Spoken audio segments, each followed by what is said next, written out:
Let's look at work on the refrigerant piping. It is necessary to conduct the flaring while adhering to the 3 principles of refrigerant piping: dry, clean, and tight. When the piping is cut, the end surface will develop burrs. Remove these using a reamer and file.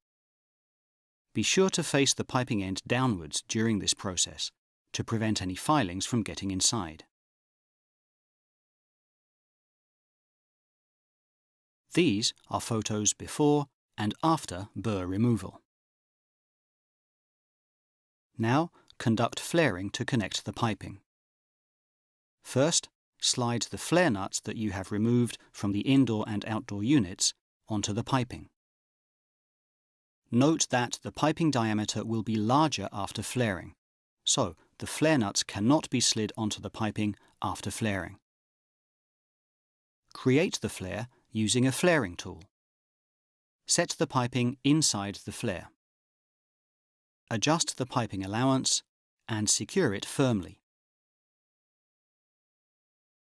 The standard allowance ranges between 0 and 0.5 mm, but this will differ according to the flaring tool.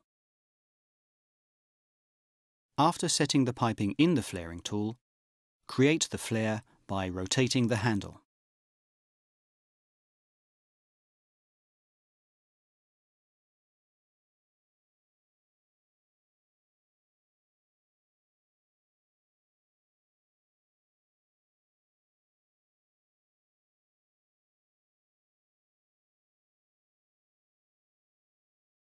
Confirm the quality of the completed flare. Check the flare size using a flare size gauge. If the size of the completed flare is larger or smaller than the flare size gauge, redo the flare according to the instructions of the flaring tool manufacturer. If the size is appropriate, check for any flare deformations, dirt and dust, or scratches on the flare.